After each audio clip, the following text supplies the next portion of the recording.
Erev Tov, Shiur, Tomer Deborah. Aujourd'hui, le Shiur, il va être fait, Pet Hashem, pour les Elou Nishmat, Hana Bad Rachel, Tiye Nishmata, Tserura, Bitzrora Haim. Que le Bokh lui fasse, qu'elle prie pour sa famille, que tous les garçons et les filles qui veulent se marier, que Kadosh Baruch Hu, il leur donne leurs zivoug. Aujourd'hui, on est tout béhav, leur béhémet, que Kadosh Baruch Hu, il fasse, que tous les khatanim et toutes les calottes, les jeunes garçons, les jeunes filles, les vieilles garçons, les vieilles filles, tous ceux qui veulent se marier, que Kadosh Baruch Hu, il leur donne Shefa Beracha Ve'atzlacha. La quatrième mida. Alors, on a fait la dernière fois, Ve'over al Pesha. Troisième mida, celui qui pardonne, celui qui laisse, Akadosh Baruch Hu lui-même. On avait vu celui qui pardonne au peuple juif. C'est pas les malachim qui pardonnent. Akadosh Baruch Hu, Kaviachol, c'est lui-même qui vient et qui va non seulement pardonner, qui va comme nous laver de tous nos péchés. La quatrième, c'est She'erit Nachalato. Alors, que veut dire le mot She'erit?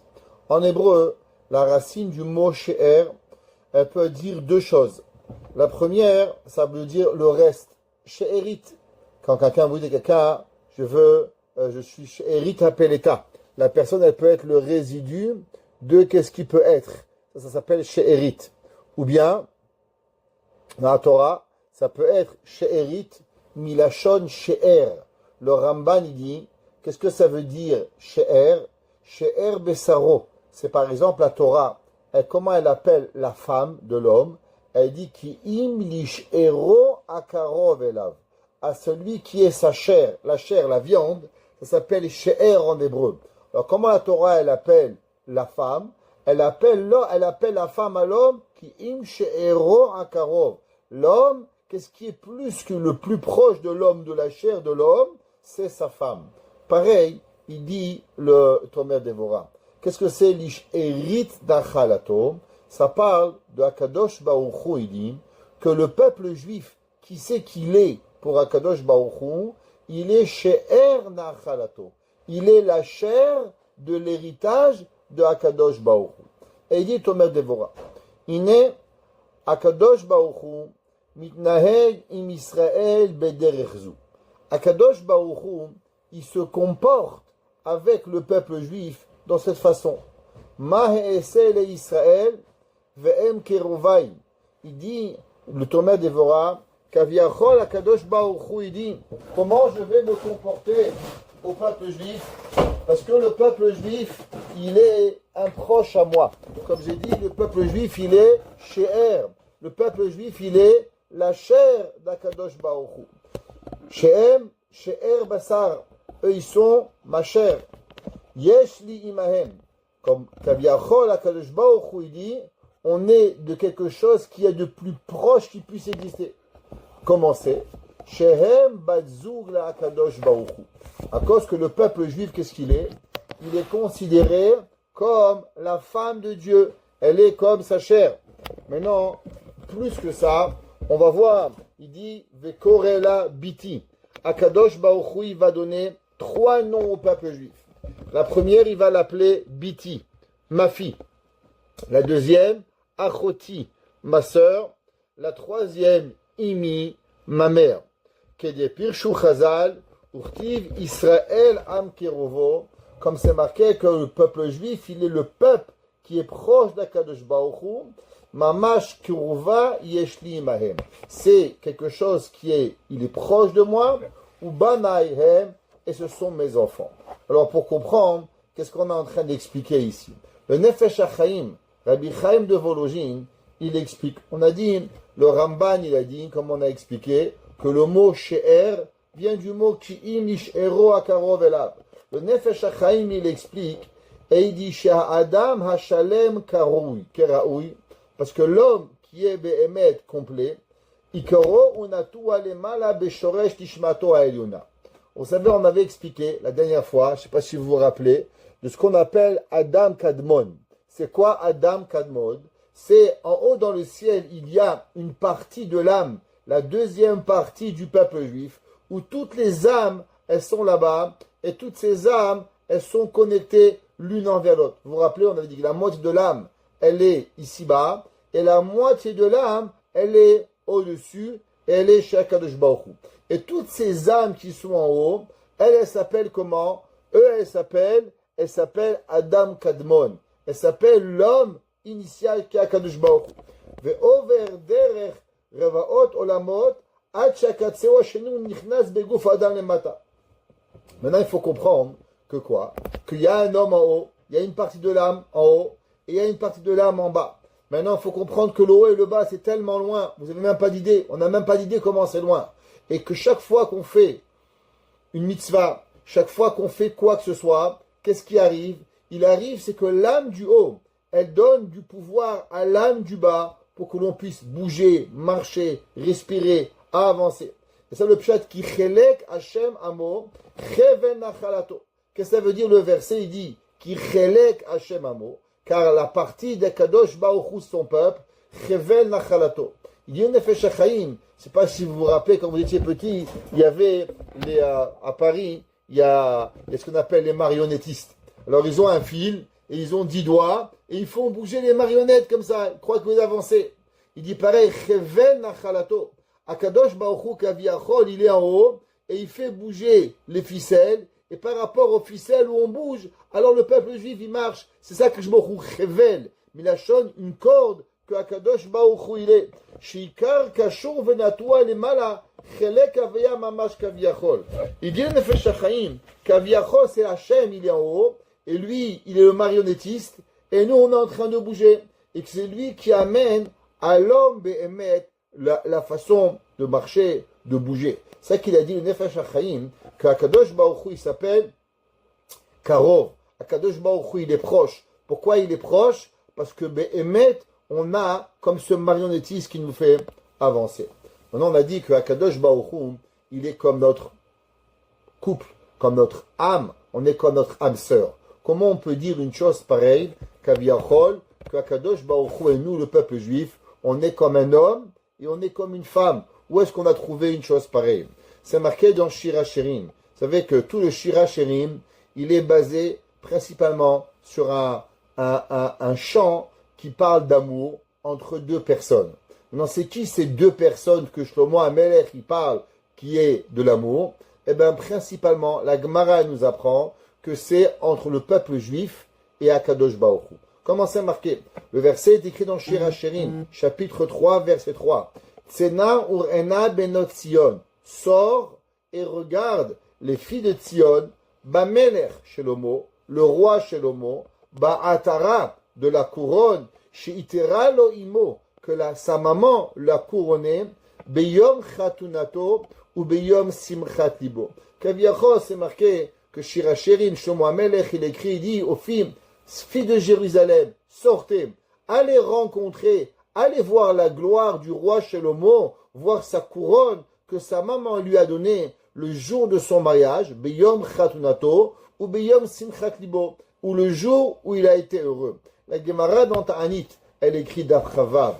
Elle dit, qu'est-ce que ça veut dire Beyom Chatunato? C'est quoi le jour du mariage? Qu'est-ce que c'est le jour du mariage? La Gemara dit Zumatan Torah. Tout le monde sait qu'au moment où on a reçu la Torah, qu'est-ce que Akadosh Baruch Hu il a fait? Hachem il a pris la montagne et il a mis sur la tête du peuple juif. La Gemara dit pourquoi on a eu besoin d'avoir la montagne sur notre tête? Eh bien c'est comme un mariage. Quand vous êtes marié, qu'est-ce que vous avez fait? Akadosh Baruch Hu, votre mari, il a préparé une belle choupa pour que vous rentrez sous la choupa. Votre mari, il prend son talit et il vous met sur la tête. Ça, c'est la choupa. C'est vous faire montrer un signe d'affection que l'on fait quand un homme et sa femme. Comment une femme, elle devient une femme au mari? C'est quoi? Comment on devient une femme? Eh bien, la réponse, c'est au moment où le mari, il vous fait rentrer sous la choupa, où il vous met le talit sur la tête, un geste que personne ne fait. Moi, je ne mettrai pas ma veste sur vous. Qui c'est qui va prendre sa chemise et couvrir sa bien-aimée? Un mari fait ça à sa femme. Pareil, la choupa, c'est le signe que le fiancé, il dit à sa femme, à partir de maintenant, tu n'es plus seulement une étrangère, tu n'es plus seulement ma fiancée, mais tu deviens ma femme. Ça s'appelle les Nisu'in. Pareil, à Kadosh Baruch Hu, au moment de Matan Torah, eh bien, il y a eu deux parties. Il y a eu la première partie où Akadosh Baruch Hu nous a demandé, est-ce que vous voulez mes mitzvot? Alors on a dit oui, c'est comme un khatan qui demande à sa kala, est-ce que tu veux m'épouser? Alors la kala a dit, Oui, mais c'est pas parce qu'elle veut t'épouser que tu es encore marié. Il faut préparer le mariage et par la suite on va se marier. Pareil à Kadosh Baruch Hu. Il a demandé au Khatan, à la Kala, Kala, est-ce que tu veux m'épouser? La Kala, elle a dit oui. Naase venishma. On a envie, on veut être avec Kadosh Baruch Hu.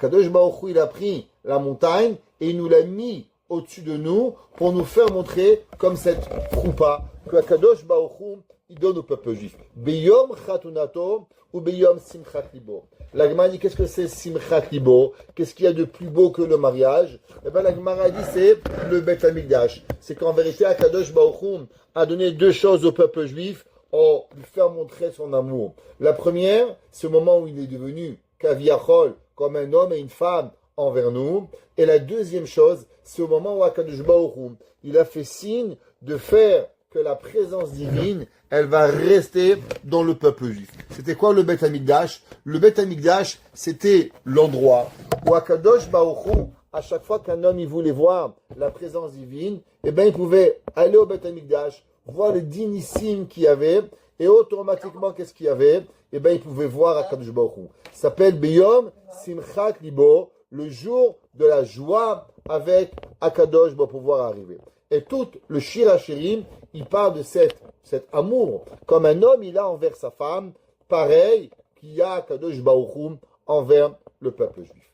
Alors, on va voir, on a dit que dans Shir HaShirim, si vous prenez dans Shir HaShirim, eh bien, Akadosh Baruch Hu, il parle de trois adjectifs qualificatifs qu'il y a. Pareil, vous vous rappelez, on avait parlé une fois, quels sont les trois adjectifs qu'une femme à Torah, elle a quatre adjectifs, pas trois, mais elle a quatre adjectifs qu'il y a entre un homme et sa femme. La première, elle est Biti, ma fille.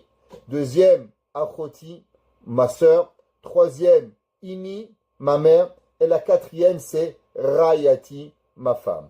Alors pareil, une femme, elle a en vérité ces quatre aspects envers son mari. Exemple, qu'est-ce que c'est les quatre aspects? Une femme, elle ne peut pas être toujours une femme. Pourquoi? Parce que des fois, une femme, elle est nida. Alors à partir du moment où une femme et un mari, ils ne peuvent pas avoir de l'intimité entre eux, alors automatiquement, qu'est-ce qu'ils deviennent? Achoti. Ils deviennent des amis. Un homme et sa femme, c'est qui le meilleur ami de l'homme?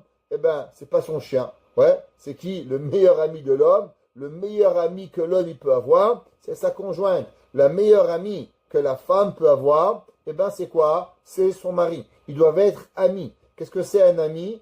Un ami, c'est quelqu'un à qui on donne sans avoir à recevoir. Un homme et une femme, pendant les périodes de Nida, eh bien, l'homme et la femme ne peuvent pas être ensemble, mais pourtant, ils continuent à discuter, ils continuent à partager, ils continuent à se donner et à avoir cette amitié comme un frère et une sœur qui sont là. Comment vous dites à quelqu'un que vous aimez, elle est ma sœur. C'est quoi elle est ma sœur? Elle est la personne avec qui je connecte avec elle tout en étant donné et en étant proche avec elle le plus qui peut arriver. Maintenant, il y a encore quelque chose de plus important, ça s'appelle Biti ou Imi. Qu'est-ce que c'est dans le mariage Biti ou Imi? Alors, Hachamim nous explique et ils disent que souvent, un homme, il doit être Imi. C'est quoi? Il doit être Imi, savoir se confier. Comment une femme, elle sait si le mari, il lui fait confiance, si le mari, il n'ouvre jamais son cœur, il ferme son cœur, il dit jamais rien, ni comment ça va, ni comment ça va pas, ni ce qu'il ressent, ni qu'est-ce qui se passe. Il y avait un jour une comédie, et ils ont fait montrer qu'est-ce que c'est la vie d'un homme. Il y a Madame Gabé qui essaye de rentrer dans le show. Madame Gabé, Ouais. je n'arrive pas à la voir. Elle est, ok, là je fais rentrer une personne. Dis-lui qu'elle essaye. Désolé. Alors, Erev Tov. Alors, qu'est-ce qui se passe? Qu'est-ce que c'est? Il y a des gens, ils sont par exemple, comme on a expliqué, comment un homme il peut savoir si sa femme elle peut savoir si elle lui fait confiance, s'il ouvre son cœur, s'il lui dit, il faut une comédie, il faut montrer la vie d'un homme, il se passe 1 million de choses à la journée, et la femme elle lui demande, alors comment ça va, qu'est-ce qui s'est passé? Rien, il lui raconte rien. La pauvre femme, elle a 2 petits trucs et elle passe 4 heures à lui expliquer qu'est-ce que ça va. Ça veut dire quoi? c'est que le mari ne pense même pas, c'est pas important pour lui, alors il partage rien. Alors qu'est-ce que c'est? Ça veut dire que sa femme, elle n'a pas ce rôle de imi. C'est quoi imi? À qui vous racontez quand il vous arrive quelque chose? La seule et unique personne avec qui vous racontez quand vous avez un souci, c'est votre mère. Pourquoi? Parce que la maman, c'est la seule qui peut vous écouter sans vous juger. On va dire, ah, ma mère, elle n'est pas comme ça. Bon, si votre mère, elle est spéciale, je peux rien faire pour vous. Mais généralement, une mère, c'est ça qu'on attend d'une mère, on attend qu'une maman, elle puisse nous écouter sans nous juger. Ça s'appelle imi. Pareil, qu'est-ce que c'est biti? Eh bien, c'est que souvent, la personne, elle a envie que l'autre se confie et que nous, on va être là pour elle. Ça veut dire que des fois, le mari, il veut que sa femme, elle soit imi, elle soit sa mère. Pourquoi? Que lui, il puisse s'ouvrir sans se faire juger. Et des fois, qu'est-ce qu'il va être? Sa femme va être biti. L'inverse, que sa femme, elle va avoir ce rôle où elle peut s'ouvrir, elle peut raconter tous ses soucis sans avoir le moyen et la peur, malheureusement, d'être jugée. Alors, Hachamim nous explique, c'est quoi? Qu'est-ce que ça veut dire, ces trois principes? Alors, le Midrash dans Shir HaShirim, il dit quelque chose d'incroyable. Dans Shir HaShirim, Gimel, ça dépend des volumes. Certains, c'est 3.11 ou 3.21. Tout dépend des éditions. Et là-bas, c'est marqué comme ça. Sha'al Rabbi Shimon Bar Yochai. Rabbi Shimon Bar Yochai, il a demandé à Rabbi Lazar et Rabbi aussi. Efshar sheshamata me'avicha. Ma'u be'atara she'atara lo imo. Rabbi Shimon Bar Yochai demande à Rabbi Lazar et Rabbi aussi. C'est marqué dans Shir HaShirim. Biyom chatunato ou biyom simchat libo. Qu'est-ce que ça veut dire? Ma'u be'atara she'atara lo imo. Dans Shir HaShirim, c'est marqué qui lui a dit, Tsena ou Ena, sortez et regardez Benot Sion, Bemeler Shelomo, Be'atara She'atara lo imo. Qu'est-ce que ça représente? Be'atara She'atara lo imo, la couronne que sa mère lui a couronnée. Amarlo, il lui a dit, Rabbi Lazar bi Rabbi aussi, Masha le Meler Shayalo bat Yechida. Il a dit, bien sûr, je sais, mon père m'a dit, une allégorie à un roi qui avait une fille unique. Et quand le roi, qu'est-ce qu'il avait? Le roi, il avait cet enfant qu'il adorait, qui était sa fille seule. Alors il lui donnait, il l'a gâté. Comme on avait raconté une fois au nom du Baal Shem Tov, qu'il avait dit comment un enfant, une personne, elle peut comprendre qu'est-ce que c'est l'amour que Hachem il a pour nous, comme un enfant. Que malheureusement, un père, il a que un enfant, qu'il a mis 20 ans à l'avoir. Combien il va l'aimer? L'amour, elle est impensable. Pareil, quand Akadosh Baruch Hu, il aime le peuple juif d'un amour qui est extraordinaire. Alors qu'est-ce qu'il faisait le père? Au début, comment il appelait sa fille? Eh bien, quand elle était petite, il a appelé Biti, il a appelé ma fille. Après, doucement, doucement, la fille, elle a grandi. Quand il était tellement amoureux de sa fille, le papa, comment il a appelé sa fille? Il a appelé Achoti. À la fin, elle va devenir son amie. Vous savez, une des choses les plus importantes dans l'éducation des enfants, c'est de savoir gérer cette amitié et cette façon d'être avec nos enfants. D'un côté, que le père, il reste un père, et que l'enfant, il reste un enfant, et de l'autre côté, que quoi? Que l'enfant aussi, il devient un ami. On voit de Yaakov Avinu. Yaakov Avinu, des fois, il appelle ses enfants Banaï, des fois, il appelle ses enfants, mais des fois, comment il les appelle? Echav, ses amis. Pourquoi? Parce qu'un homme, il doit savoir comment gérer. Si un homme, il est toujours, c'est moi le père, c'est moi le patron, c'est moi qu'on doit écouter, ben malheureusement, qu'est-ce qu'il va faire? Ben les enfants, ils vont pas rester à la maison. Les enfants, ils vont partir. Pourquoi? Quand il y a un rapport de force qui est trop grand avec les enfants, et ben les enfants, quand ils grandissent, alors les enfants, ils veulent pas, ils veulent sentir qu'ils apportent quelque chose. Il y a des parents, on peut rien parler. La terreur à la maison. Le père, il a dit, tu manges, tu bois pas, tu fais pas. Ils ont le droit à rien. Croyez-moi, à la fin, ça arrive pas. Dit Rabbi Elazar Berabi aussi. Il dit que Kadosh Baruch Hu, d'abord, qu'est-ce qu'il a fait? On était petits. On nous a appelés Biti. Après, il nous a aimés. Comment il nous a appelés? Il nous a appelés Achoti. Et après, qu'est-ce qu'Akadosh Baruch Hu, il a fait? Tellement il nous a aimés que non seulement il nous a pas appelés, il nous a pas appelé son ami, mais il nous a appelé sa mère. Là, je veux juste ouvrir une parenthèse. Il y a pas longtemps, je vous ai envoyé une vidéo, pour ceux qui ont vu la vidéo, qui est très très importante sur l'éducation. Est-ce qu'un enfant doit devenir le parent de ses parents ou il doit rester un enfant? Alors, Shlomo Ameler ici, il dit que quelque part, l'amour d'un parent, elle fait qu'à la fin, non seulement l'enfant, le père, il va écouter son enfant. C'est pas seulement qu'il va vouloir le soumettre à lui, il va être égal à lui. Ça s'appelle Achoti. Mais même plus que ça, qu'est-ce qu'il va faire? Il va l'appeler Imi. Qu'est-ce que ça veut dire Imi? Comme si une petite soumission à son enfant. Non, il faut savoir que c'est seulement dans le respect. Il y a énormément de parents qui font une erreur. L'erreur fondamentale dans la vie, d'oublier que eux, ils sont les parents et que leurs enfants sont des enfants. Il y a des parents qui veulent que leurs enfants leur achètent et ils demandent à leurs enfants X, Y et ils ont comme si qu'ils redeviennent des bébés et comme si que c'est les enfants qui doivent gérer les crises de leurs parents. Excusez-moi, les enfants ne doivent pas gérer les parents. C'est les parents qui doivent gérer les enfants. Il y a une coutume maghrébienne qu'à un certain moment, les enfants, ils doivent, je dis bien maghrébienne, c'est pas juif, c'est comme si que les enfants, quand ils grandissent, c'est eux qui doivent prendre les parents en charge. Désolé, les parents, c'est eux qui restent. C'est à eux à acheter, c'est à eux à faire, c'est à eux à donner, c'est à eux à s'occuper. Qu'Hachem nous laisse la longue vie et la bonne santé, qu'on puisse être tous là pour nos enfants, nos petits-enfants, nos arrière-petits-enfants. Prenons de Yaakov Avinu. Yaakov Avinu, c'est jamais écrit jusqu'à la fin de sa vie, jusqu'au jour où il est mort. Alors, quand il a failli mourir, on est venu le visiter. Mais c'était toujours lui qui donnait. Il prenait rien du monde. Pareil, cette façon de faire et de penser, que quand on vieillit, quand on avance dans l'âge, alors les gens nous doivent, et que nous on est un enfant, il y a des parents qui appellent, allô, ton père, ta mère, Dieu préserve, c'est pas nos problèmes, moi je suis pas ton père, je suis pas ta mère, je sais pas à gérer tes problèmes, moi t'as un problème, va voir un psychiatre, va voir un rabbin, j'ai pas à gérer tes affaires.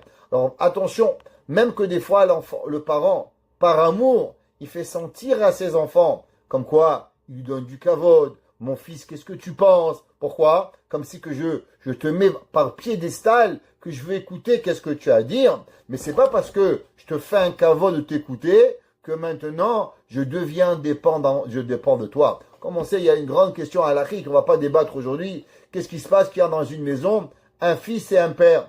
Et le fils, il est Talmid Chacham, peut-être plus que le père. Est-ce que le père a l'obligation de se lever devant son fils ou pas? Est-ce que le père, il doit se lever? On raconte qu'il y avait des grands rabbinim que souvent, le père, il rencontrait pas son fils. Pourquoi? Parce qu'il savait pas qui c'est qui devait se lever. Est-ce que le père devait se lever devant le fils ou le fils devait se lever devant son père? On raconte qu'il y avait un des grands rabbinim de notre génération qui ne rentrait jamais chez son père, seulement quand son père était debout. Pourquoi? Parce qu'il avait peur que son père, il se lève devant lui, alors automatiquement il attendait que son père soit debout. Quand son père était en train de boire un café, c'est là qu'il rentrait à la maison. Pourquoi? Pour que Chas Veshalom, pas déshonorer son père, que le père, il va se lever devant son fils. Mais attention, un père, il peut être mechabed son fils, mais il faut pas que le père, il abuse du système en pensant, Behemet, que c'est le père qui devient un enfant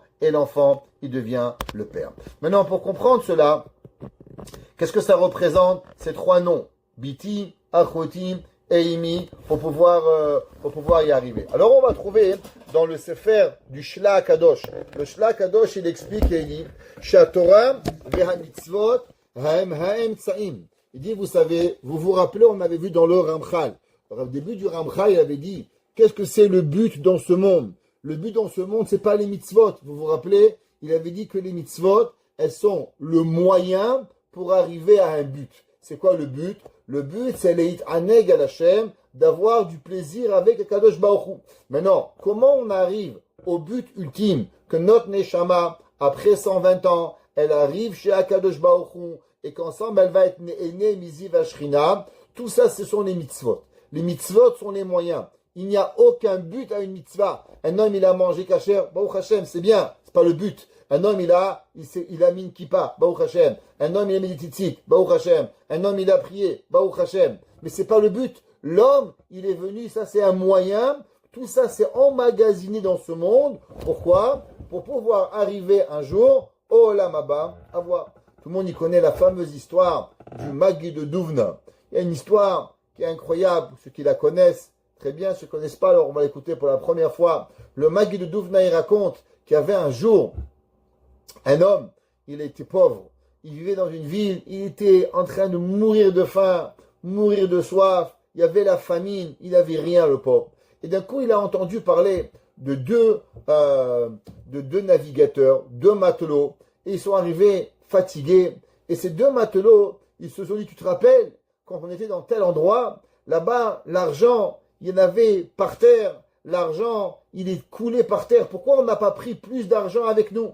Alors, il a demandé à ces marins, vraiment, il y a un endroit dans le monde où l'or et l'argent et les pierres précieuses, ils valent rien. Il a dit, oui, tu prends un bateau, tu vas au triangle des Bermudes, là-bas, il y a une île, et là-bas, tu vas voir, il y a de l'or, il y a de l'argent, il y a de tout, et tu peux ramasser autant que tu veux. Waouh, incroyable. Alors, il va voir sa femme, il dit, regarde, je vais aller là-bas, et je vais ramasser de l'argent, et je vais revenir pour nourrir ma famille correctement. Alors, sa femme a dit, ok, il prend un bateau, et il avance jusqu'à cette place. Il arrive là-bas, il s'abaisse, et il voit des rubis, il voit des diamants, il voit des saphirs, il voit des émeraudes. Alors, il en prend plein les poches comme ça, et il les met, il est tout content, il se sent à 1 million. Alors, il va au magasin, il va dans un restaurant, il commande un steak à manger, et des frites, et à manger, et à boire le meilleur vin, un champagne, un whisky, tout ce que vous voulez. Et à la fin, il va pour payer, il lui sort une grosse pierre précieuse. Et le restaurateur, il rigole. Il dit, pourquoi vous rigolez? Il dit, mais monsieur, ici, ça vaut rien les pierres précieuses. Il dit, mais quoi ça vaut rien? Il dit, mais ici, il y en a des milliards de pierres précieuses. Ça vaut rien du tout. Il dit, alors comment on paye ici? Il dit, comment on paye ici? Ici, on paye avec du lait et du fromage. Du coup, il dit, ici, vous savez qu'est-ce qui coûte de l'argent? Ici, c'est du lait. C'est très difficile à avoir du lait et des bons fromages. Si vous avez du lait, vous êtes un homme bien. Si vous avez du beurre, un homme moyen. Si vous avez des fromages, vous êtes un homme très très bien. Plus vous avez des fromages, et plus vos fromages vont coûter de l'argent. Je dis, waouh! Mais moi, j'ai travaillé dans une fromagerie quand j'étais jeune. C'est faire du fromage. Je travaille en France. Je sais ça. Alors, qu'est-ce qu'il va? Il va à la ferme. Il achète une chèvre, il achète une vache, et il commence à traire et à vendre un lait, et à vendre du fromage, et il vend des camemberts, et il vend des gruyères, et il vend du bleu. Il commence à faire des fromages, il savait faire tous les fromages. Et tout petit à petit, qu'est-ce qu'il devient? Il devient l'homme le plus riche de l'île. Et bien, il ouvre une manufacture de fromage, manufacture de beurre, manufacture de lait. Et après 10 ans, il se rappelle, il dit, mais j'avais une femme. Moi, je suis dans cette ville pour être riche. Maintenant, je suis riche. Je veux repartir chez moi. Alors, il achète un grand bateau. Et dans ce bateau, qu'est-ce qu'il fait? Il ramène avec lui tous ses fromages. Et il met là-bas les gruyères, les camemberts, et les gruyères, et les bleus, et tous les fromages. Il remplit le bateau de lait, de fromage et de beurre. Il remplit. Et il décide de partir. Donc, vous comprenez que la traversée a été longue. Et au bout d'un moment, qu'est-ce qui arrive? Tous les fromages, ils commencent à puer. Et les fromages, ils commencent, et à un beau jour, il arrive dans le port, et tellement le bateau, il pue, qu'au moment où le bateau, il arrive dans le port, tout le port se sauve de l'odeur nauséabonde, pourriture, de ce lait qui a pourri, ces fromages qui ont pourri. Et là, c'est à ce moment-là qu'il rentre dans le port, il comprend la bêtise, qu'il a oublié. Il devait ramener des pierres précieuses. Et qu'est-ce qu'il a amené? Des fromages qui puent. Alors il s'évanouit de honte. Et il s'est évanoui. Et d'un coup on le prend. Et le bateau il pue tellement. Alors on décide de couler le bateau. Parce qu'on ne peut rien faire avec ce bateau. Alors les autorités ils coulent le bateau. Et on le rentre sous l'eau. Et pour jamais se rappeler de cette odeur nauséabonde de ce bateau. Alors on prend le monsieur. on l'amène chez lui à la maison et il est tellement honteux, il est évanoui de peur. Sa femme, elle le lave, ses enfants, ils le lavent, ils le brossent, tellement il a l'odeur nauséabonde. Et là, il se réveille et dès qu'il voit sa femme, la honte qu'il a, il serait évanoui. Et comme ça, plusieurs fois, plusieurs jours, au bout d'un moment, il se réveille, il dit Mechila. Et sa femme lui dit mais chérie, merci beaucoup, merci. Il dit de quoi merci? Il dit dans tes poches, on a trouvé 3 gros cailloux, une pierre, un diamant, on a retrouvé un saphir, on a trouvé une émeraude, on les a vendus et on est devenus les hommes les plus riches de la ville grâce à toi. Merci beaucoup. Et il dit Al-Khamar que j'étais. Moi, pendant là-bas, j'ai jeté les pierres et j'ai ramassé du fromage. Qu'est-ce qu'on fait avec du fromage? Il dit le Maguil Douvna, pareil. Un homme, il vient dans ce bas monde et qu'est-ce qu'il voit? Il vient ici, il voit des mitzvot et il perd le temps, il jette les mitzvot. Et qu'est-ce qu'il prend avec lui? Des fromages, des steaks, des sushis, des pizzas, des glaces. Et il mange, et il mange, et il boit, il s'amuse. Et quand il arrive au Lamaba, on lui dit alors, tu as ramené des mitzvot? Il dit, ouais, j'ai oublié, j'ai mangé des sushis, j'ai passé ma vie à manger et à boire. Il dit, mais Achmar, tu es venu ici pourquoi? Tu n'es pas venu ici pour manger, tu es venu pour prendre des mitzvot. Et là, il a quelques mitzvot dans sa poche, et là, il voit la grandeur des mitzvot qu'il a. Il dit le Shla Kadosh, pareil, les mitzvot, elles sont seulement le moyen. Comment le moyen, il a pour pouvoir arriver à se rapprocher d'Akadosh Baruch Hu, ouais, pour pouvoir y arriver. Sham betiv'am akoa liftoach hamekor shel hashefa. Il dit maintenant, il dit le Shela quelque chose de plus grand. C'est quoi une mitzvah? C'est quoi une mitzvah sur terre? Alors on a dit que la mitzvah c'est un but, c'est un moyen, pardon, pour le Olam Haba. Le Shela il dit quelque chose de plus grand. Il dit, vous savez, ici-bas, il y a l'électricité. Vous savez ce que c'est l'électricité? Très bien. Il y a l'électricité qui est dehors. Maintenant, vous avez chez vous, vous avez une ampoule. Vous savez, il raconte une histoire. Il raconte comme ça un machal. Qu'il y avait un jour un pauvre. Il va à Vina, dans la ville de Vina. Et là-bas, il est invité chez l'homme le plus riche de la ville de Vilna. Alors il est là, et là, on est dans une maison, dans une énorme maison, qui a plein de serviteurs, il y a plein de sages-femmes, il y a plein d'esclaves, il y a tout ce que vous voulez. Et là, madame, elle est à table comme ça, et elle a une petite cloche. Et elle est là, et elle fait avec la cloche, ding, ding. Et d'un coup, madame, elle fait avec la cloche, ding, ding. Tout le monde, il arrive, avec un seau, avec de l'eau, nétilate. Madame, elle refait gling, gling. Encore des esclaves, ils arrivent, et ils reprennent l'eau. La madame, elle fait gling, gling. On amène les salades à table. Elle fait gling gling, on débarrasse les salades. Elle fait gling gling et on amène le poisson. Elle fait gling gling et on débarrasse. Et comme ça, pendant tout le repas et pendant tout le Shabbat, la madame, elle passe son temps à faire ding ding. Et tout le monde, on vient, on met la table, on amène à manger des gâteaux, à boire. Et ding ding à droite, ding ding à gauche. À la fin du Shabbat, il va voir le pauvre, il va voir la madame de maison, il dit, madame, est-ce que je pourrais vous demander une demande? Elle a dit, bien sûr. Elle dit quoi? Est-ce que vous pouvez me prêter me donner la petite clochette? Il dit, bien sûr, prends-la mon fils. Alors il arrive à sa femme vendredi, il dit, chérie, ne prépare rien. J'ai tout préparé. J'ai tout pour Shabbat. Les chalotes, le gâteau. Je vais te donner ce soir la plus beau Shabbat du monde. Ta femme dit, c'est sûr, crois-moi, ne t'inquiète pas. Qu'est-ce qu'il fait? Sa femme, elle s'habille, les plus beaux habits qu'il a, elle met une nappe sur la table, et lui, il est là comme ça, et il sort sa clochette et il fait ding ding, ding ding. Donc qu'est-ce qui se passe? Il se passe rien.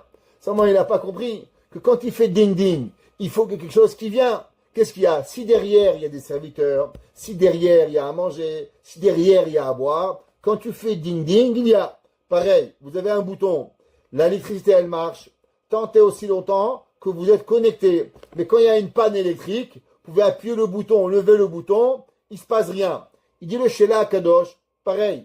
Qu'est-ce qui fait que Akadosh Baruch Hu, il amène l'électricité, la bracha, le shefa, tout le bonheur sur terre. Et je vous lis qu'est-ce qu'il écrit. Hey, Sheha Torah ve mitzvot. La Torah et les mitzvot, ils sont les moyens. Shehu il barar sham betiv'am. Il dit qu'est-ce que c'est les mitzvot? Les mitzvot c'est l'interrupteur pour envoyer sur terre toute l'abondance et la bracha de tous les mondes. Quand un juif fait une mitzvah, cette mitzvah, c'est pas seulement pour lui, c'est pas seulement pour son pays. Vous vous rappelez, il y avait un homme, il s'appelait Methuselah, Mathusalem. Methuselah, il est mort 7 jours avant le Maboul. Le Maboul, il devait être le Yud de Cheshvan. Et Akadosh Baruch Hu, qu'est-ce qu'il a fait? Il va laisser le monde 7 jours en plus. Manger, boire, dormir, vivre, le soleil, toute l'humanité, survivre. Pourquoi? Parce que Methuselah devait avoir un espèce. Un homme, il doit savoir que le monde, il tient sur une mitzvah. Qu'est-ce que ça représente une mitzvah? Une mitzvah, c'est ce qui donne la vie dans tous les mondes. Pas le monde, mais tous les mondes. C'est pour ça que c'est marqué dans la Gemara dans Masechet Shabbat. La Gemara dit Ha'avoda tzorer gavoa. Qu'est-ce que ça veut dire? Pourquoi un homme il fait des mitzvot? La Gemara dit c'est le besoin d'Akadosh Baruch Hu. Il dit le Shlach, qu'est-ce que ça veut dire? Shakadosh Baruch Hu noten koach le'am Israël. Hashem il donne la force au peuple juif. Sheyuhem anefesh chaya shel kol ha'olamot. Qu'est-ce que ça veut dire nefesh chaya? On sait que c'est marqué dans la Torah qu'Akadosh Baruch Hu il a soufflé dans l'homme et l'homme est devenu nefesh chaya. Qu'est-ce que ça veut dire une âme vivante? Il dit le Shela Kadosh Rabbi Shayu Horowitz. Qu'est-ce que ça veut dire nefesh chaya? Il dit que chez Kemo, chez un nefesh mechayet kol haguf, de la même façon, comme on a dit souvent, le corps, il marche pas parce que les yeux, ils marchent. La preuve, c'est quand l'homme, il meurt, on prend les yeux, on les met chez quelqu'un d'autre, les yeux, ils voient. Le cœur, un homme, il meurt, on prend son cœur, on le met ailleurs. Alors pourquoi tu vis pas? Si le cœur, il a marché chez le voisin, pourquoi le cœur, il marche plus chez toi? La réponse, elle est, c'est que ton âme qui fait marcher le cœur, ton âme te fait voir, ton âme te fait marcher, ton âme te fait bouger. C'est pas tes pieds et tes mains qui te font bouger. Il dit le Sheila, la même façon que votre âme fait marcher le corps. Écoutez cette phrase, elle m'a fait peur quand je l'ai lue. Car Ha'adam et Israël, ainsi le juif, ou à Koar ve'anefesh chaya, shel kol ha'olamot elyonim ve'tartonim.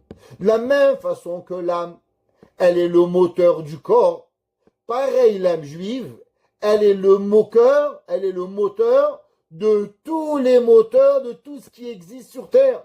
Le soleil, la lune, les étoiles, toutes les forces supérieures et inférieures, à travers quoi et à travers qui elles peuvent marcher et elles peuvent fonctionner. Il dit le Sheila, c'est grâce au peuple juif que eux ils vont avancer. Maintenant, on va trouver que les mondes, ils vont marcher de 3 façons. Qu'est-ce que ça veut dire? Et il dit comme ça. La première, que le peuple juif, que chez Am Israël Mekabet Hashefa. Qu'est-ce que c'est? Le peuple juif, il est un conduit. C'est lui, Hachem, la même façon qu'Hachem, il donne la vie à l'âme, et l'âme, elle vit, elle donne la vie au corps, comme on a expliqué. Pareil, le peuple juif, il reçoit la bracha, il reçoit la vitalité, et il la redonne au monde pour pouvoir y arriver. C'est pour ça que la première adjectif qualificatif que le peuple juif, il s'appelle Biti. Que c'est quoi? Qu'est-ce que c'est une fille? Qu'est-ce que ça représente? Alors, c'est comme une femme et un enfant. Amekabelet kochot me ba'ala ou me avia. Maintenant, qu'est-ce que c'est? Pourquoi la Gemara a dit, pourquoi une femme, elle est appelée la chair d'un homme? Un enfant, je comprends pourquoi il est votre chair. Il sort de votre ventre, il y a une partie qui appartient au père, il y a une partie qui appartient à la mère. Alors un enfant, on peut comprendre pourquoi il s'appelle la chair de l'homme. Mais pourquoi une femme, elle s'appelle la chair de son mari? C'est pas vrai? Ce sont 2 individus. Regardez, dans la génétique, l'homme et la femme, je vais vous dire même mieux, s'ils sont trop communs, la génétique de l'homme et de la femme, eh bien ça fait des enfants malades. Alors, pourquoi l'homme et la femme s'appellent la même chair? C'est pas vrai, c'est 2 chairs différentes. Alors pourquoi elles s'appellent? Rachamim nous explique et ils disent, parce qu'un homme il va au magasin, un homme il travaille, il amène à manger à la maison, il amène de l'argent. Qu'est-ce qu'il fait? Sa femme, elle met pas un billet de $10 sur la table. Il dit, chérie, qu'est-ce qu'on mange? Ce soir, un billet de $10. Demain, un billet de $20. Madame, qu'est-ce qu'elle va? Elle prend l'argent, elle va au magasin, elle va acheter elle cuisine, elle fait de l'amour dans son manger et elle lui met sur la table. Qu'est-ce que ça veut dire? Elle prend le travail, le temps, ce que son mari et ses enfants, et elle va transformer tout cela en quelque chose. Ça veut dire que le mari, comment on gagne 20 kilos après le mariage ou 30 kilos? Ben c'est madame, elle nous cuisine des bons repas, et avec tout l'argent que le mari a, eh ben il est passé d'une taille 38 à Blainara, il fait 48. Qu'est-ce qui est arrivé? Eh ben ma femme, elle est spéciale, Baruch Hashem, marocaine, elle vous a fait gagner 10 tailles pour pouvoir y arriver. Donc elle vous a transformé, donc vous avez maintenant 10 tailles de plus grâce à quoi? Grâce à l'amour de votre femme pour pouvoir y arriver. Pareil, qu'est-ce que c'est une femme? Qu'est-ce que c'est un enfant? Qu'est-ce que c'est quelqu'un que l'on aime? C'est le conduit d'avoir quelqu'un qui fait passer la force mikoach el apoal. Qu'est-ce que c'est un enfant? Par exemple, il y a souvent, faire attention, mais généralement, c'est quoi un enfant?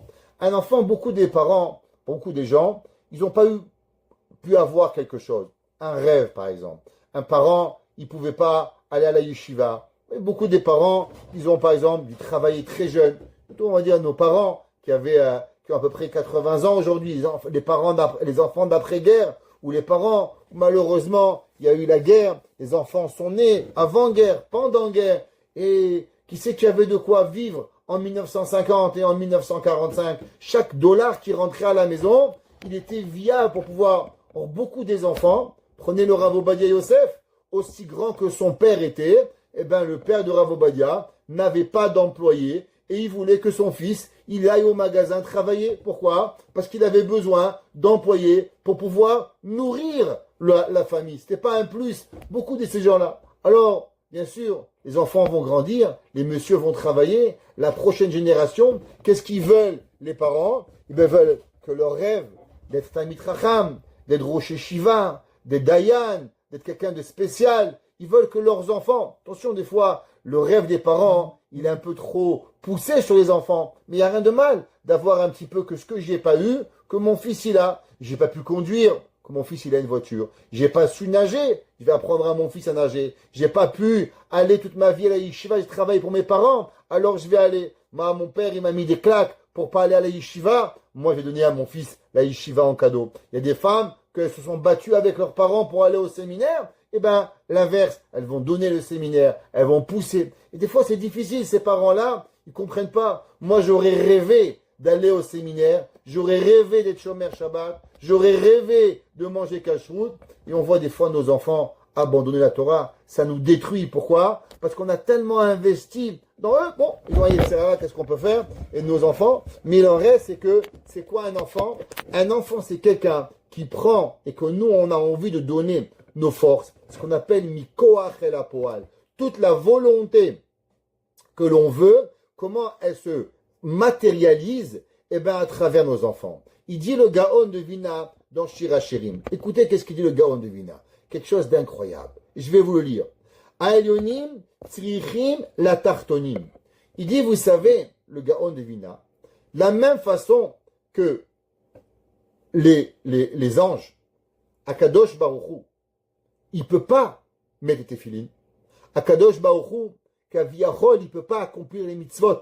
Pourquoi? Votre âme, c'est quoi votre âme? Elle veut des mitzvot, mais votre âme, elle n'a pas de père.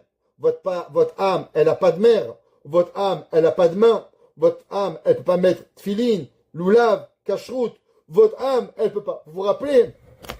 On avait un jour demandé la question.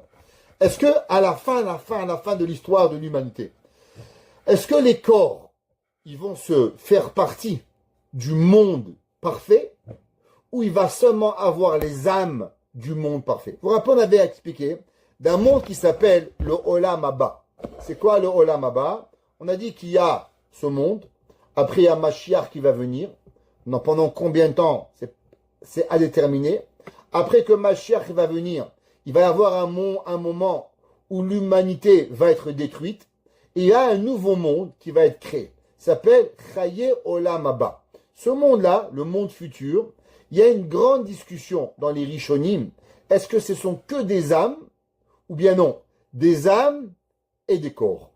Beaucoup des Rishonim, ils disent, non, c'est un monde d'âmes. il n'y aura plus de corps, il n'y aura plus de cheveux, il n'y aura plus de barbe, il n'y aura plus d'arbres, il n'y aura rien. C'est un monde totalement qui va être qu'avec des âmes. Beaucoup des Rishonim disent non. Pourquoi? Parce que du fait que notre corps, sans notre corps, notre âme, elle n'aurait pas pu rien faire. Notre âme, elle ne peut pas parler. Notre âme, elle ne peut pas manger. Notre âme ne peut pas faire une bracha. Notre âme ne peut pas dire tefilin. Notre âme ne peut rien faire. L'âme, elle est seulement la volonté. Et qui c'est qui met en pratique la volonté de l'âme? C'est notre corps. Il dit le Gaon, devinez la chose suivante. Aelionim, Tzrichim, Latartonim. Les mondes, les Neshamot et les forces supérieures qui sont la spiritualité, elle a besoin des forces matérielles il y a un homme aussi grand qu'il est, alors ils ont tout essayé, ils leur ont mis des boucles d'oreilles aux hommes, ils les ont rasés, ils leur ont mis des cheveux, ils leur ont mis des jupes, ils leur ont mis tout ce que vous voulez. Mais il y a une chose qu'ils n'ont jamais encore su faire, c'est quoi? Avoir un bébé avec des hommes. Les hommes, ils ne peuvent pas avoir des bébés. Qui c'est qui peut avoir des bébés? Les seuls qui peuvent avoir des bébés, c'est les mamans. Akadosh Baruch Hu, il a dit, les seuls qui vont avoir les organes pour avoir enfanté, c'est que des mamans. Ouais, c'est les seuls qui peuvent avoir. De la même façon, il dit qu'un homme, il peut adorer les enfants, il peut vouloir les enfants, mais il ne peut pas avoir des enfants sans avoir de maman. Pareil, la Neshama, elle peut adorer les mitzvot, elle peut vouloir les mitzvot, mais elle n'est pas capable d'accomplir les mitzvot sans avoir un corps. Kacha Adam, motzi mikoach el hapoal, kol inyane haolam begashmiut ou beruchaniut. Il dit le gras, pareil, toute la volonté de l'âme ne peut être faite seulement et uniquement à travers le corps. C'est pour ça que Akadosh Baruch Hu, c'est quoi le premier titre qu'il nous a donné? Biti. C'est quoi notre enfant? L'enfant, c'est la réalisation de la volonté de la spiritualité. Comment Akadosh Baruch Hu, il fait montrer qui est dans ce monde? Comment Akadosh Baruch Hu, il fait montrer à toute l'humanité qui est Dieu? Vous savez qui c'est qui fait montrer à toute l'humanité que Hachem est Dieu? C'est nous. Nous, le peuple juif, Am Israël, quand on met une kippa, quand on met des tzitzit, quand on va à la prière, quand on met les tefilines, quand on se promène et qu'on est habillé comme un juif ou marié avec une juive, il n'y a pas longtemps, je n'ai pas réalisé, mais j'étais dans une maison quand on est parti voir mon fils et ses fiancés à Miami. Alors j'étais chez une madame, gentiment, elle m'a reçu et elle m'a dit, Rav Krimizi, est-ce que vous vous êtes déjà demandé la Messirut Nefesh de mettre des collants dans un pays comme Miami?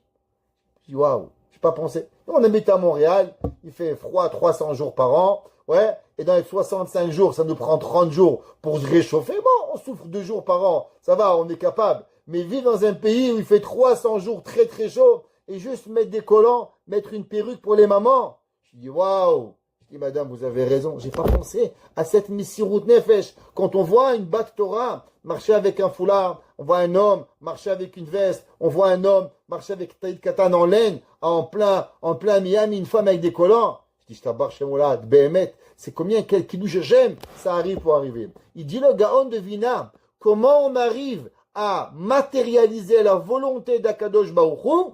C'est seulement le peuple juif. C'est pour ça qu'on s'appelle comment? Biti. Deuxième, on a dit qu'on s'appelle Achoti. Il dit, le date de Vunot, au nom du Ramchal, il dit, Keshe'am Israël na'aseh shutaf la'Akadosh Baruch Hu. Quand le peuple juif, qu'est-ce qu'il est le peuple juif? Le peuple juif, c'est pas seulement un conduit. Le peuple juif, il est l'associé de Dieu. De quoi? Dans l'arrangement, quand Akadosh Baruch Hu, quand on fait une mitzvah, alors on aide le monde pour pouvoir y arriver. Ça veut dire que le peuple juif, il est quelque part associé avec Akadosh Baruch Hu. La Gemara dit qu'au moment où on dit Yom HaShishi, au moment où on fait Shabbat, pourquoi le Shabbat est une mitzvah tellement importante? Vous savez, il y a des mitzvot, malgré qu'on n'a pas de thermomètre des mitzvot. On ne peut pas savoir quelle mitzvah elle est plus grande. Est-ce que c'est telle mitzvah ou telle mitzvah? Ça ne nous appartient pas. La Torah nous dit mitzvah kala kebachamura. D'un côté, la Torah dit la mitzvah la plus difficile, kibud avahem, Leman yirbu yemechem al adama. De l'autre côté, la Torah nous dit, Shalach teshalach et ha'em, betabanim tikarlach, renvoyer la maman pour prendre les pigeons, une mitzvah kala, alors les man yirbu yemechem al adama, on a la même récompense. Mais il y a une mitzvah très importante, la mitzvah du Shabbat. Celui qui fait Shabbat, il s'appelle un juif. Malheureusement, celui qui fait pas Shabbat, eh ben, il perd ce statut. Vous savez que il est juif, il peut faire teshuva, mais il a des privilèges qu'il n'a pas. Exemple, un homme qui connaît pas, un homme qui connaît l'importance du Shabbat, et il fait pas Shabbat, il peut pas compter au minyan. Vous savez, un homme qui fait pas Shabbat, malheureusement, s'il cuisine, on n'a pas le droit de manger de son manger. C'est comme un non-juif qui a cuisiné, s'il touche du vin, le vin il n'est pas cachère. Il a perdu certains statuts. Un homme qui n'est pas shomer Shabbat, malheureusement, il perd certains statuts. Ouais, on peut pas tout avoir. Et on dit, ouais, c'est pas juste. Eh ben, écoutez, ça veut dire déjà, aujourd'hui, on a un permis de conduire. Ok? Vous brûlez un stop, combien vous avez? 3 points. Vous brûlez un feu rouge, 3 points. Ouais? Maintenant, si vous voulez perdre de permis en une fois, qu'est-ce que vous faites? Dépassez un autobus jaune où il y a marqué le stop, retrait de permis sur place. Ouais, mais c'est rien, c'est un autobus. Attention, un autobus scolaire, mon frère, c'est 14 points one shot. Pourquoi? Parce que 99%, quand il y a le stop, qu'est-ce qu'il y a? Eh bien, il y a un enfant. Tu vas tuer un enfant. Conduire, c'est bien se conduire. Quelqu'un qui brûle le stop d'un autobus scolaire, retrait de permis. Ouais, c'est pas juste. Non, tu as mis la vie d'un enfant en danger. C'est juste. Pareil le Shabbat. Le Shabbat, c'est la chose la plus importante. Celui qui fait Shabbat, qu'est-ce qu'il reçoit? Il reçoit bien sûr le titre de juif, mais il reçoit quelque chose de plus important. Il reçoit le titre d'être partenaire avec Akadosh Baruch Hu dans la création du monde. La Gemara dit que tout celui qui fait le Shabbat, c'est comme si qu'il est partenaire avec Akadosh Baruch Hu dans la création du monde. Il est écrit dans Da'at Utvunot, il dit comme ça. Vina Akadosh Baruch Hu mechalek me'etzem anaganato echnet Israël. Akadosh Baruch Hu, il a partagé un petit peu, vous savez, dans les avions, il y a le pilote et il y a le copilote. C'est quoi? Un avion, pour décoller, ne peut pas décoller tout seul. Il a besoin d'avoir 2 personnes qui sont devant, à droite et à gauche. Il faut un pilote et un copilote. Le pilote, il prend les décisions, et le copilote, il dit, à droite, à gauche, appuie tel bouton, fais telle chose. Il faut 4 mains pour piloter un avion, pour décoller et atterrir. Il dit le Ramchal, pareil, vous savez, dans le monde, il y a Dieu et il y a nous. Dieu, il est le pilote, et nous, on est le copilote. Et nous, on dirige avec lui, et on peut arriver à diriger le monde. Liot shutafo imo be'ashlamat abriya. Écoutez, qu'est-ce qu'il dit le Da'at Utvunot? Il dit qu'Aviachol, vous savez, on avait parlé souvent. Une question. Pourquoi le monde n'est pas parfait? Pourquoi Kadosh Baruch Hu, qui s'appelle Shalom, rappelez, on avait dit, comment il s'appelle? On a Kadosh Baruch Hu, un des noms de Dieu, Havaya, Adnout, Elohim, Shakai, Eke, plein de noms à Kadosh Baruch Hu, il a. Un des noms de Dieu, c'est comment? Shalom. Que veut dire le mot Shalom? Shalom veut dire Shlemut, plénitude, complet. Tous les commentaires y demandent.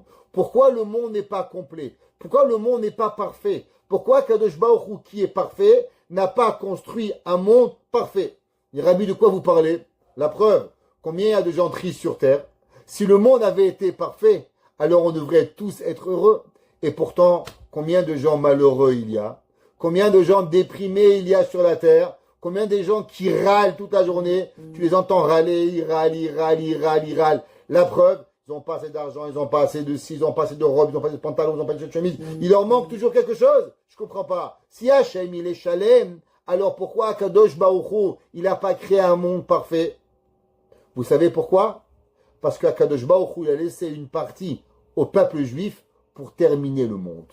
Akadosh Baruch Hu, il dit, le Ramchal, il dit qu'Akadosh Baruch Hu, il a donné à son associé à terminer la création du monde.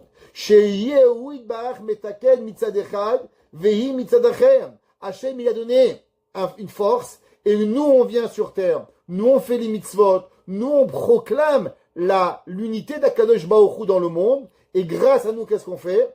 Eh ben, on rend un monde meilleur. Prenez la terre d'Israël. Prenez quelque chose d'incroyable. Celui qui voit pas ça ne peut pas exister. Regardez la terre d'Israël. On a été principalement expulsés d'Israël en grande majorité. 99% des Juifs ont été expulsés en l'an 135 notre ère. J'explique un petit peu. Vous savez que le temple a été détruit en quelle année? En l'an 68. Et si vous voulez savoir en quelle année le temple il a été détruit, alors vous faites 2026 moins 68. Rappelez-vous, ce chiffre 68, la valeur numérique du mot Chaim. Chaim, c'est Chet, 8, Yud, 20, et même 40. C'est 68. En l'an 68 de l'ère de calendrier César, qui a créé le premier calendrier à l'an 0, en l'an 68, c'est là que le temple il a été détruit.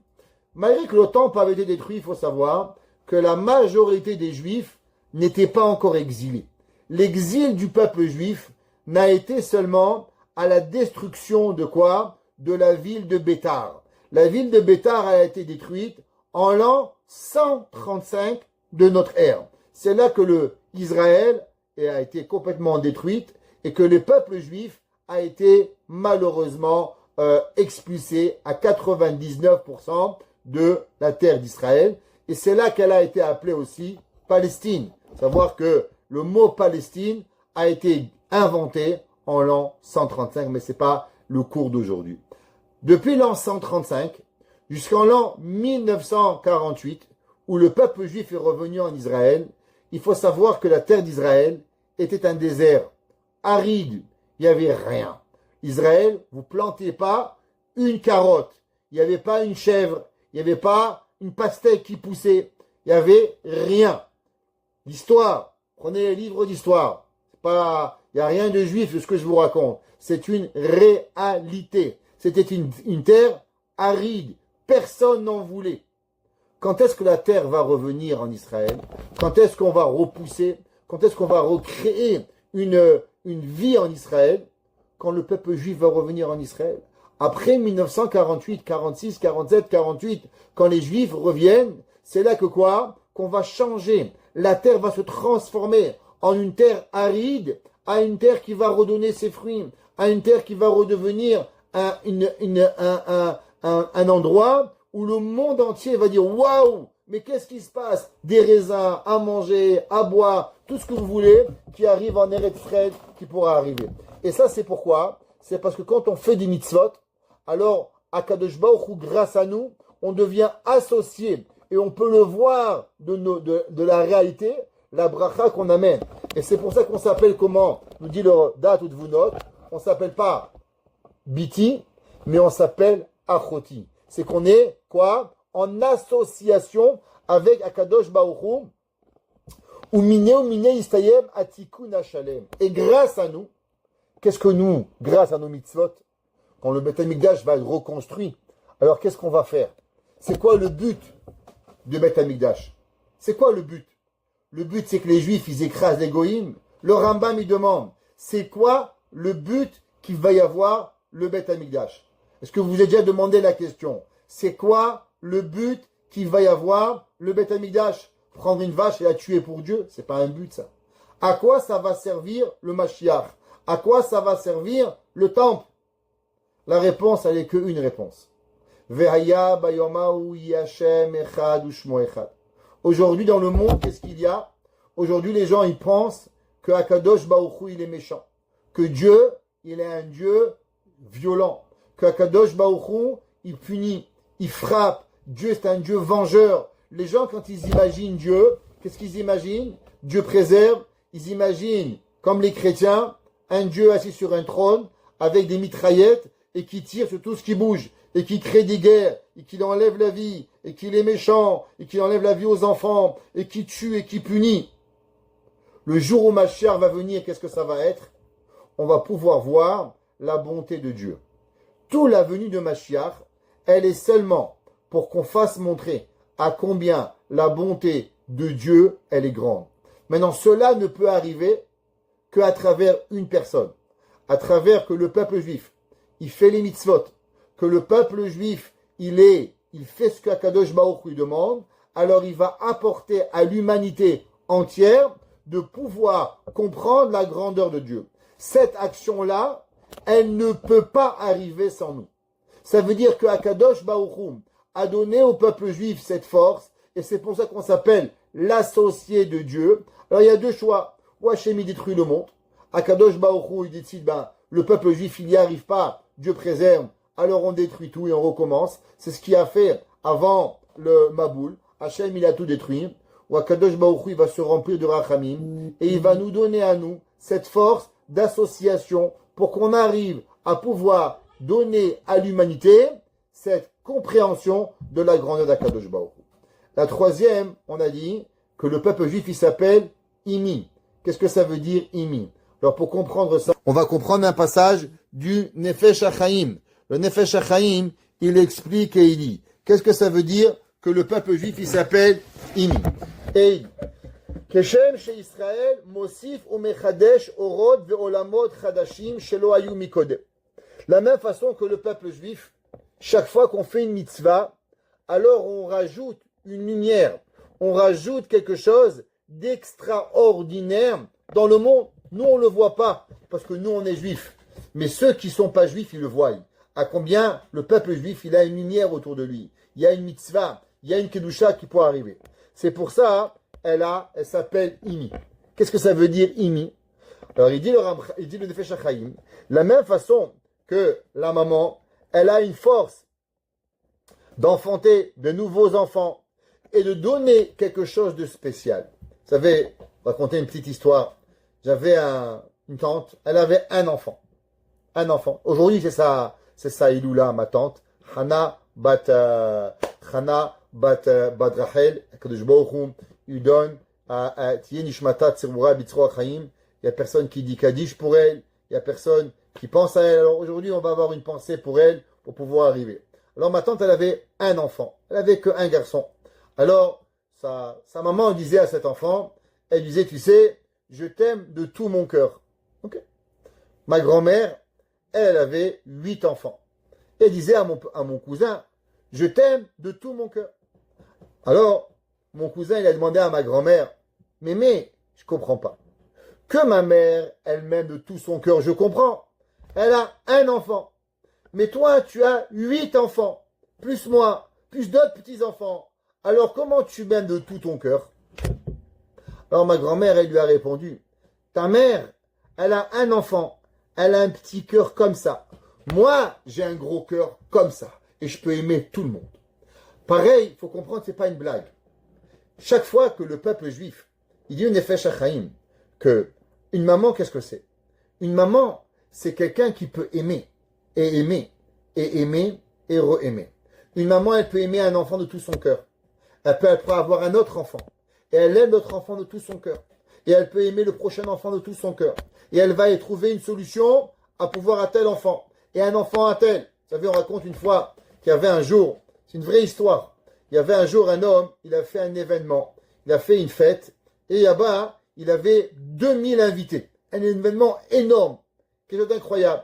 Et les employés sont arrivés à l'endroit et ils appellent le traiteur et ils disent, allô, on a un problème, les fours ne marchent pas.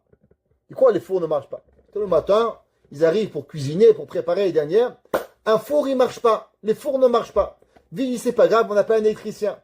Ils appellent un électricien, l'électricien, il n'arrive pas. Ils disent, on appelle un technicien. Le technicien, il n'arrive pas. Alors, on est là, on est bien nerveux, il est déjà 11h et on n'a toujours pas commencé à cuisiner. Alors, le traiteur, lui-même, il court à la place, il touche les fils, tac, tac, tac, tac, et il répare. Il dit, je comprends pas. L'électricien, il n'est pas arrivé. Le technicien, il n'est pas arrivé. Comment toi, tu es arrivé? Il dit, eux, ils n'ont pas une perte de 2000 repas et que ce soir, ils gèrent, ils vont perdre leur parnassa, ils vont tout perdre. Il y a un risque énorme. Ils n'arrivent pas, ils partent.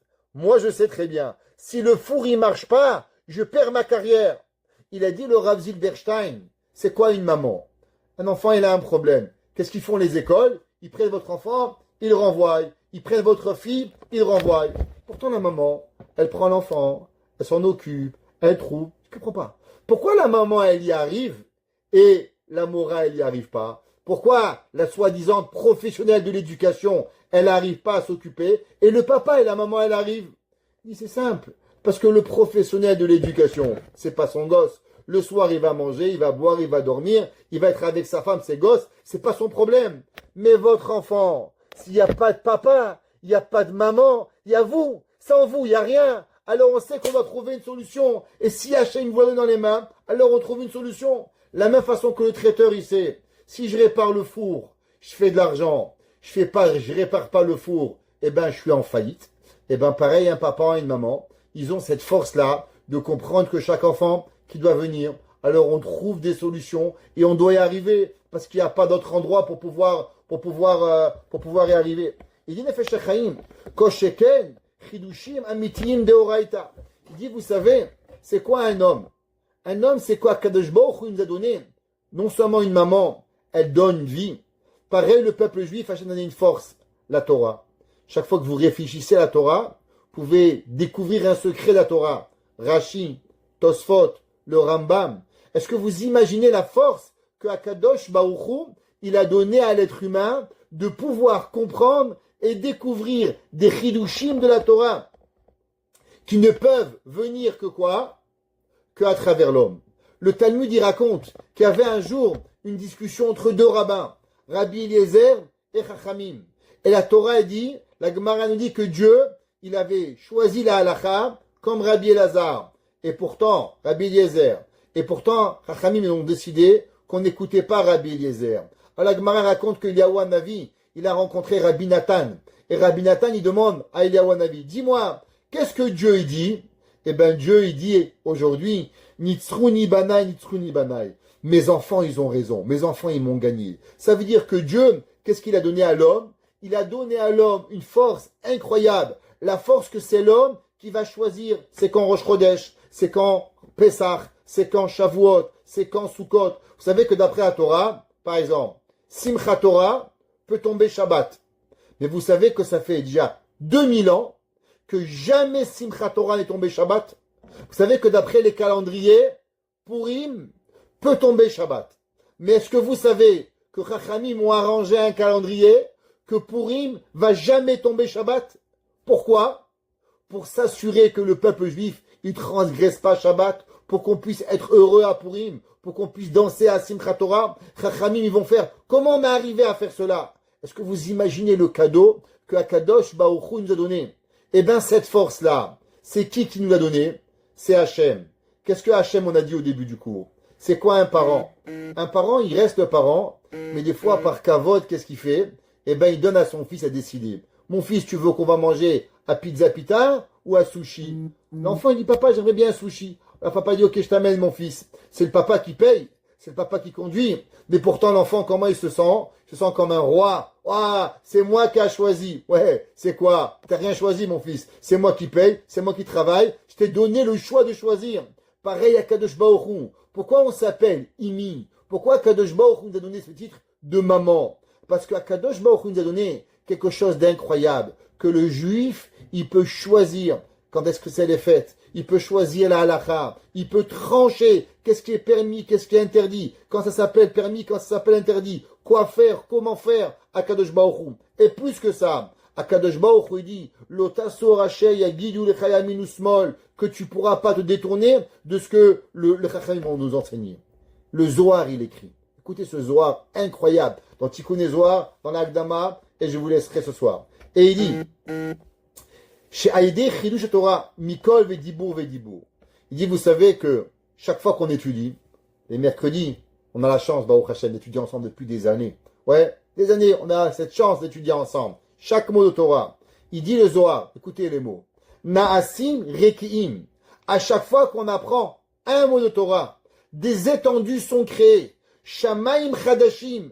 Des nouveaux cieux sont créés. Ve'eretz Chadasha. Et des nouvelles terres.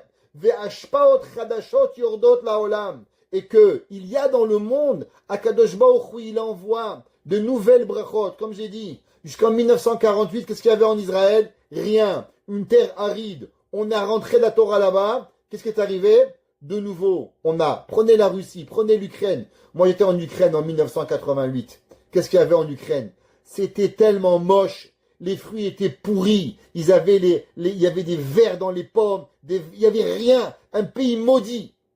Quand il va tomber le mur de Berlin, la Torah va re-rentrer et ces pays vont refleurir. La bracha, elle va revenir. Pourquoi? Parce que la Torah, elle va revenir. Quand la Torah, elle revient, elle a bracha. Et il dit, c'est pour ça que c'est marqué dans le verset. Les morts, les Tzion, Amiata. Et il dit le verset, que Dieu, il dit à Tzion, Amiata. Tu es mon peuple. Alors, vous savez qu'en hébreu, les consonnes, c'est les mêmes, mais on peut changer les voyelles. Et si on change les voyelles, souvent le mot, il veut dire autre chose. Alors, par exemple, si on prend le mot ami, comment on l'écrit? Aïn, Mem, Yud. Maintenant, ces mêmes consonnes peuvent dire deux choses. Elles peuvent dire ami, mon peuple, ou elles peuvent dire imi, avec moi. Il dit le Zohar, va y tomber l'omar les Tzion, amiata. Que Dieu, il dit à Tzion, c'est le peuple juif, tu es mon peuple. Ou bien ça veut dire imiata. Tu es avec moi, tu es associé avec moi. Que quoi? Il dit le Zohar, ma ani asiti shamaim vaaretz. La même façon que moi, j'ai créé un ciel et la terre, af ata, toi aussi, peuple juif, tu peux créer un nouveau ciel, tu peux créer une nouvelle terre, que Akadosh Baruch Hu nous a donné cette force d'être associé avec lui pour pouvoir recréer. Quand on étudie la Torah. Et ça, c'est pourquoi qu'on est des fois appelé Biti, des fois on est appelé Achoti, et des fois on est aussi appelé Imi. On est aussi appelé une maman, parce qu'on a ce cadeau que Akadosh Baruch Hu nous a donné, d'être partenariat avec lui dans la création. Baruch Hana Leolam, Amen ve Amen.